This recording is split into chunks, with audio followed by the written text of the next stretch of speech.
Dear students, you are welcome to my online teaching classes. I am Shishpal Chauhan. मैं आज आप सबके लिए लेके आया हूँ हरियाणा टीचर्स एलिजिबिलिटी टेस्ट के क्वेश्चंस लिटरेचर पे हैं. ये लेवल 3 इंग्लिश सब्जेक्ट है हमारा.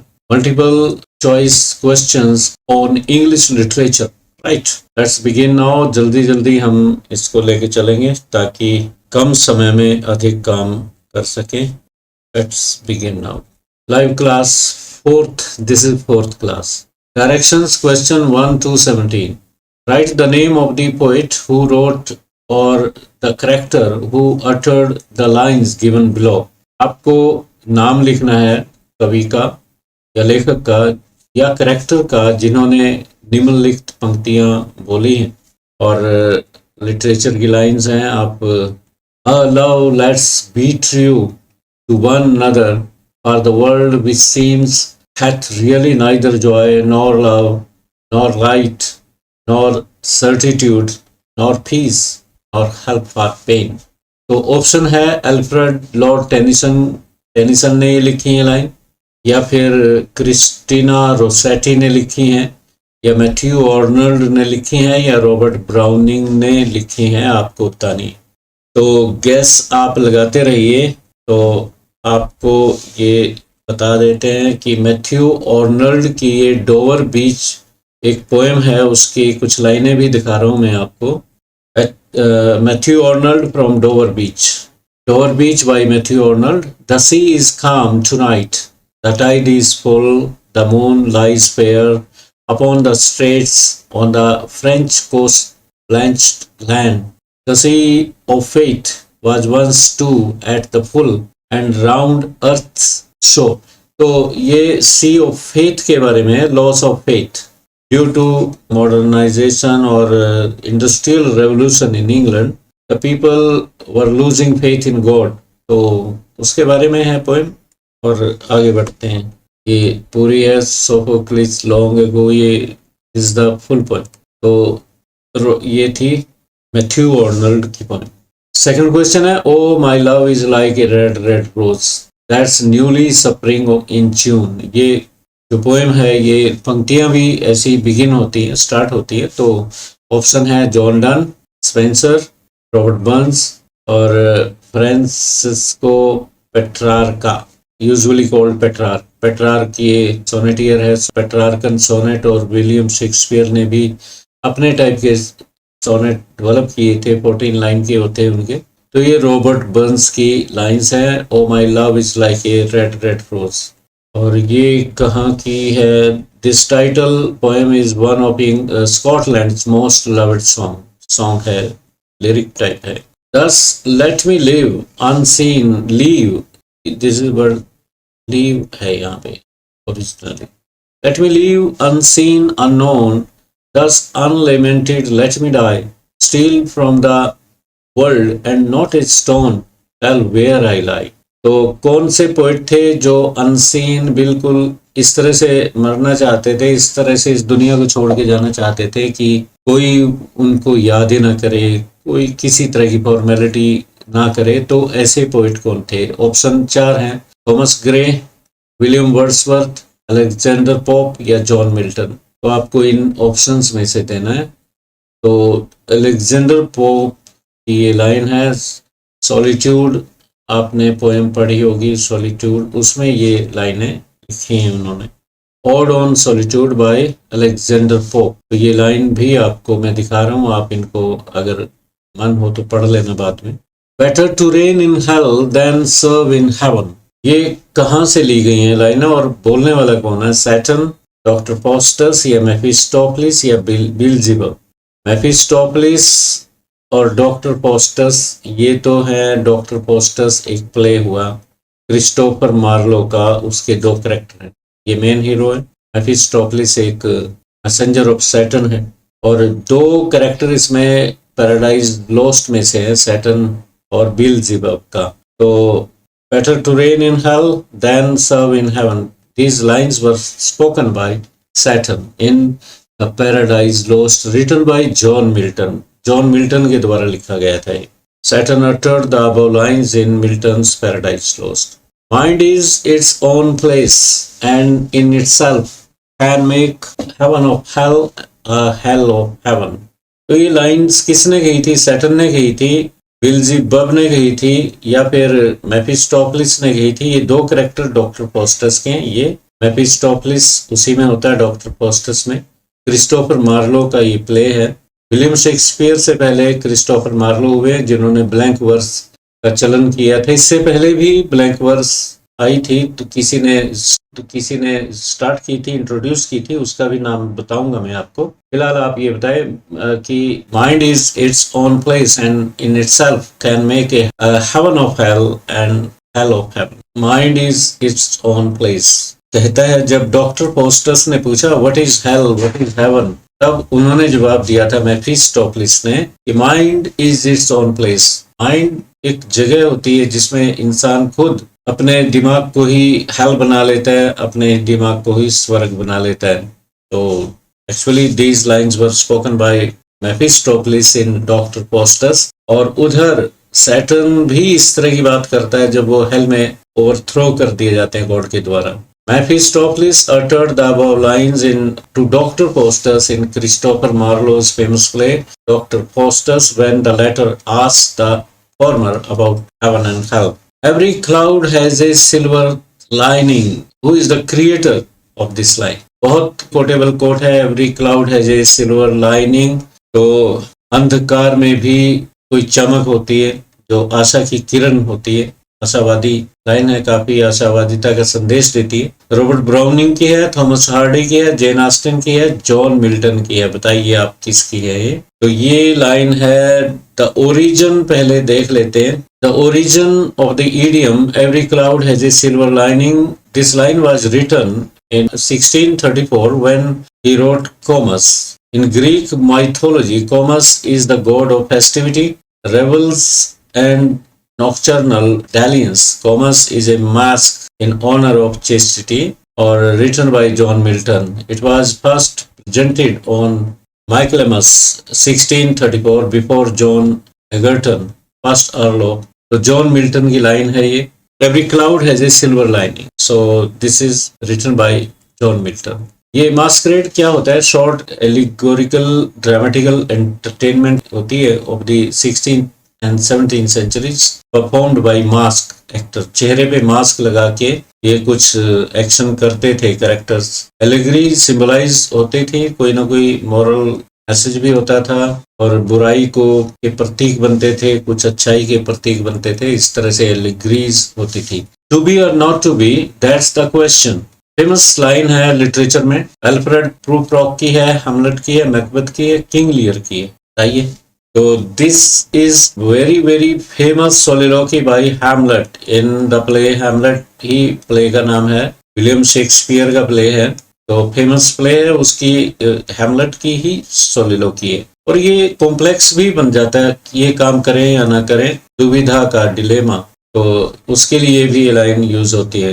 ही is caught in the complex of to be or not to be. जैसे इडिपस कॉम्प्लेक्स होता है, इसी तरह to be or not to be को भी कॉम्प्लेक्स मान लिया गया। मैकबेथ की नहीं है, किंग लियर की नहीं है, प्रूफ्रॉक की नहीं है। One of the most famous soliloquies of Hamlet. It's better to have loved and lost than never to have loved at all. इसकी लाइन है, टेनिसन की है, मैथ्यू आर्नल्ड की है, जॉन डन की है, रॉबर्ट ब्राउनिंग की है। बताइए। The very famous line, "It's better to have loved and lost than never to have loved at all" is from Tennyson. Tennyson की है। In Memoriam, AHH ये नाम है पोएम का। The above line is often mistaken as a line of Shakespeare. William Shakespeare की ये line समझी जाती है गलती से, but this is of Lord Tennyson की। In Memoriam AHH was written by Tennyson in commemorate, किसकी याद में लिखी गई थी ये poem? A very close friend who was dead, ऐसा मित्र जो मर चुका था, क्लोज फ्रेंड था टेनिसन का। या सिंपल इनोसेंट फार्मर्स के लिए लिखा है, या पेट्रियोट किसी देशभक्त के लिए लिखा है, या फिर नेशनल लीडर के लिए लिखा है। Actually this was written at the death of a very close friend who was dead. Tennyson का मित्र थे ये, और over a period of 17 years from 1833 to 1850 तक लिखी गई है। ये पर्टिकुलर बात है यहाँ पे। और 133 कैंटोज में है। It expresses Alfred Lord Tennyson's deep grief at the death of his close friend Arthur Henry Hallam. ये नाम भी याद रखना होगा, आपके काम आएगा। Who wrote the poem Break, Break, Break?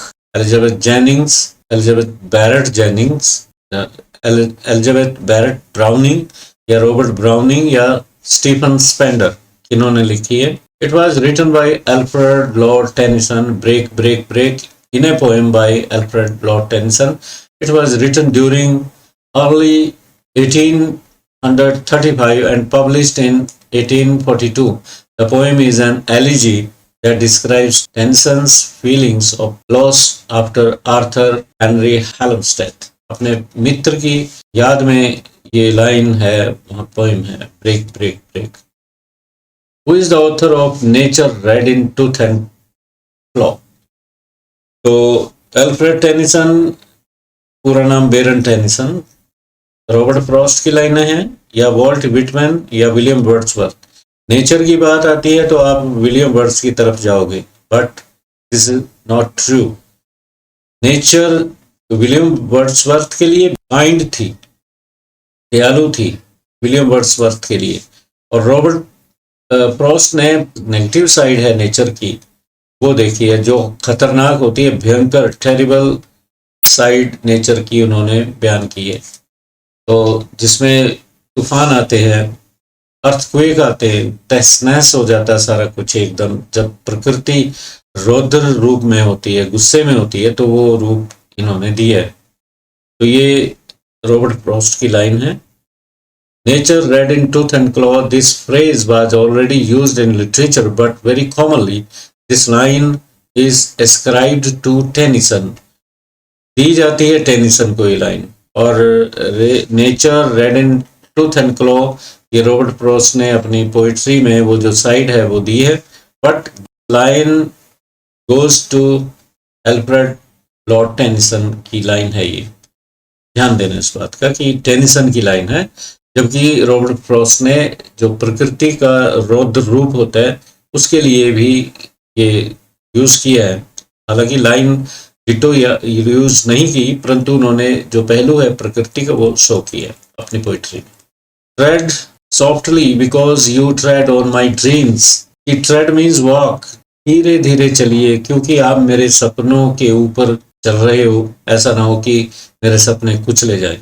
W.H. Orton, W.B. Yeats, ये दोनों मॉडर्न पोइट हैं, 20th सेंचुरी पोइट्स हैं। जॉन डन ये 17th सेंचुरी पोइट है। विलियम शेक्सपियर ये 16th सेंचुरी में 1500 समथिंग में 1616 में डेथ हुई थी इनकी। तो ये दोनों को ज्वाइन कर लेते हैं यहाँ पे। तो ये लाइन थी W.B. यीट्स की, one of the greatest poets of English language, received the 1922 Nobel Prize in Literature. He wrote the above lines in the poem He Wishes for the Cloth of Heaven. इसमें ये line आती है। Who wrote the famous poem The Charge of Light Brigade? तो ये लड़ाई थी। तो आमतौर पे लॉर्ड बायरन की तरफ ध्यान जाता है, परंतु एस.टी. कोलरिज की तरफ तो बिल्कुल नहीं जाएगा, स्पेंसर की तरफ भी नहीं जाएगा। Lord Tennyson, the charge of light brigade of Lord Byron, William Wordsworth, Coleridge, ST. Coleridge, शैली, पी.बी. शैली और लॉर्ड बायरन और जॉन कीट्स, ये 5 ग्रेट रोमांटिक पोइट्स हुए। इनके नाम आपको बिल्कुल याद होने चाहिए। रोमांटिक इन द सेंस ये लव पोइट्री नहीं लिखी इन्होंने, रोमांटिसिज्म की कुछ फीचर्स थी जो इन्होंने पोइट्री में, न्यू क्लासिकल पोइट्री के विरोध में ही उन्होंने अपना स्टार्ट किया था। तो ये है Alfred Lord Tennyson, charge of the light brigade इनका है। It was a suicidal cavalry charge during the Crimean war, और 500 सोल्जर्स थे जो अटैक किया था और बहुत ही बहादुरी के साथ वो लड़े थे।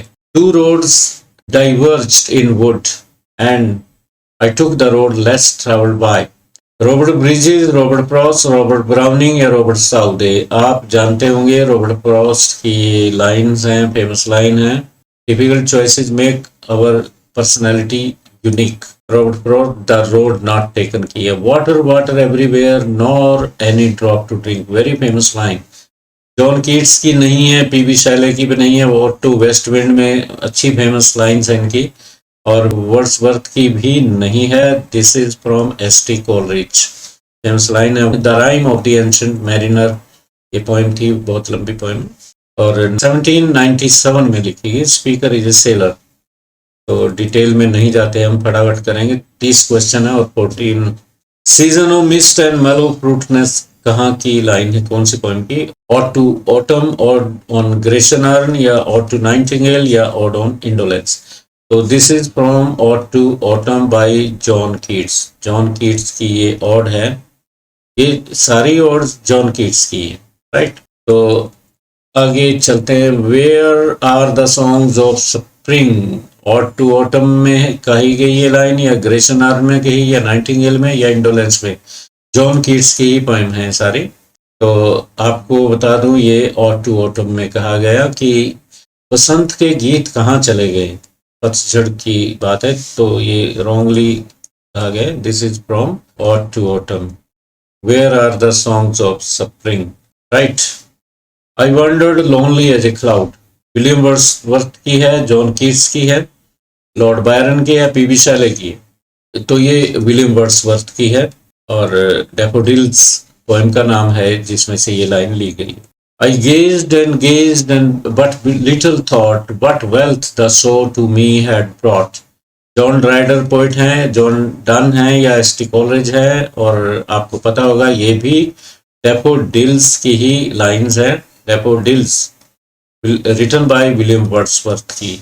और नेक्स्ट पे आते हैं। Who is the speaker in the poem my last duchess में? स्पीकर कौन है, बोलने वाला का? ड्यूक ऑफ फ्रेरा है, फ्राड पेंडोल्फ है, द डचेस है, नन ऑफ द अबव है। तो ड्यूक है इसमें स्पीकर, बोलने वाला ड्यूक है, सुनने वाला वो आर्टिस्ट हो सकता है, आर्टिस्ट है, इंटरलोक्यूटर जिसे कहा गया, ड्यूक ऑफ फ्रेरा। तो who is Fra Pandolf in my last Duchess? The Duke? No. The Duchess brother? No. Painter monk, interlocutor. Interlocutor जो सुनने वाला है वो एक्सप्रेशन देता है, तो इसमें इंटरलोक्यूटर। फेरा पेंडोल्फ ये पेंटर मोंक का नाम है, मतलब एग्जैक्ट आके, हालांकि ये क्लोज है काफी चीज। Fra Pandolf is not a real artist, ये रियल आर्टिस्ट नहीं था, but a fictitious creation of Browning as was Claus of Innsbruck, named in the last line of the poem. It's obvious that the artist is thought to be famous and his works highly valued. तो काफी famous ये artist, famous ये imaginary artist था उनके लिए। What is the name of Robert Browning's wife? Robert Browning की पत्नी का नाम क्या था? Elizabeth Jennings, Elizabeth Jane, Elizabeth, या Elizabeth Barrett Browning? This is the right answer. Prince Hamlet was also called by the title Prince of Denmark कहते थे, या Prince of Scotland, Prince of Ireland, या Prince of Italy? Prince of Denmark Hamlet को ही कहा जाता था। और नेक्स्ट है Porphyria is a group of disorders, a poem by Robert Browning, the name of a city, a poem by Tennyson। ये group of orders है Porphyria। और ये build up in the body negatively affecting the skin और nervous system को affect करता है। After the name of which the given options did the poet Robert Browning name the woman in his short dramatic monologue Porphyria's love? इनका एक छोटा dramatic monologue है, तो किसके नाम पे ये नाम रखा गया Porphyria? ग्रुप ऑफ डिसऑर्डर्स पे ही रखा गया है, क्योंकि अलग किस्म की ये इसमें कैरेक्टर है। What is Elizabeth Barrett Browning best known for? किस चीज के लिए इनको जाना जाता है, इनकी पत्नी ब्राउनिंग की? सोनेट्स फ्रॉम पोर्टुगीज के लिए। तो ये नहीं है, पहले वाला answer first is the correct choice. और ये बता देते हैं, browning is perhaps best known for her sonnets from the Portuguese and Aurora Leigh, as well as the love story between her and fellow poet Robert Browning. Which of the following poets influenced Robert Browning's poetry most in the beginning? किससे प्रभावित हुए थे Robert Browning शुरुआत में? Lord Tennyson no, William Blake no, John Keats no, P B. Shelley is the right choice. Who is the father of tragedy in English literature? William Shakespeare, no. Christopher Marlowe, Aristotle, Plato। तो इनमें दोनों में choice आप मानो तो Christopher Marlowe पहले हुए, इन्होंने ट्रेजेडीज लिखी हैं। अरिस्टोटल पोइटिक्स इन्होंने लिखा, और इन्होंने तो poetics, okay, is the spelling POETICS। Politics में बहुत कुछ लिखा है इन्होंने, ट्रेजेडी क्या होती है डिफाइन किया। प्लेटो भी उन्हीं दिनों के ये दार्शनिक थे, तो क्रिस्टोफर मार्लो को ही समझते हैं। इससे पहले एस्किलिस इन ग्रीक लिटरेचर भी हुई, और जोपर चौसर को भी इंग्लिश पोएट एंड ऑथर, ये शुरुआत इंग्लिश की यहीं से हुई है सही मायने में, द कैंटरबरी टेल्स से। फादर ऑफ इंग्लिश लिटरेचर कहते हैं, alternatively the father of English poetry भी इनको कहा जाता है, चौसर को। तो क्रिस्टोफर मार्लो को ये ट्रेजेडी, फादर ऑफ ट्रेजेडी कहेंगे। Who is the father of blank verse? English drama में ब्लैंक वर्स में मार्लो को ही कहा जाएगा। विलियम शेक्सपियर ने तो मास्टरी करी है, उससे पहले क्रिस्टोफर मार्लो ने ब्लैंक वर्स यूज की को। और बैटरी भी लो हो रही है, हमारा 1-2 क्वेश्चन है। तो blank verse was introduced into England by Earl of Surrey in 1540। Christopher Marlowe ने मास्टरी की है, इसको खूब अच्छा यूज किया। फिर विलियम शेक्सपियर ने इसको नया आयाम दिया। Who is the father of essays in English language? Addison नहीं है, ऑर्डन नहीं है, ऑर्डनल नहीं है, Francis Bacon is the right choice. तो इस तरह से ये हमारे खत्म हो जाते हैं question. Who is the writer of the poem the love song of Prufrock? ये T.S. एलियट का है, इनका नहीं है, love song of Alfred Prufrock. और देख लेते हैं 1-2 क्वेश्चन और हैं जब तक बैटरी डाउन आ गई। From which poem has the following famous line? Do I disturb the universe? ये T.S. एलियट का लिखा, जरनसन भी उन्हीं की है, और ये इसमें से है, the love song of. Name the character who utters do I disturb? ये इसमें प्रूफ ऑफ करेक्टर है इस पोएम में, वही अटर करते हैं do I disturb the universe. और to be or not to B की सिचुएशन में। तो यहाँ ये प्यारे टीचर्स, जो भी ऑडियंस हैं, thank you very much who have joined for minimum time, और थैंक्स फॉर ज्वाइनिंग। बाद में इसकी रिकॉर्डिंग देखिए और इसको शेयर कीजिए अपने फ्रेंड्स में, और मेरे चैनल को @शीशपाल चौहान इकट्ठा ही है, ये आप शॉर्ट में ढूंढ सकते हो। और पूरा चैनल का नाम है शीशपाल चौहान यमुनानगर। यमुना अलग है, नगर अलग है, यमुना नगर। ओके, आप चैनल पे जाइए, सब्सक्राइब और बेल आइकन जरूर, ताकि नोटिफिकेशन आपको पहुंचते रहे। Let me and up this stream को मैं एंड अप करता हूँ।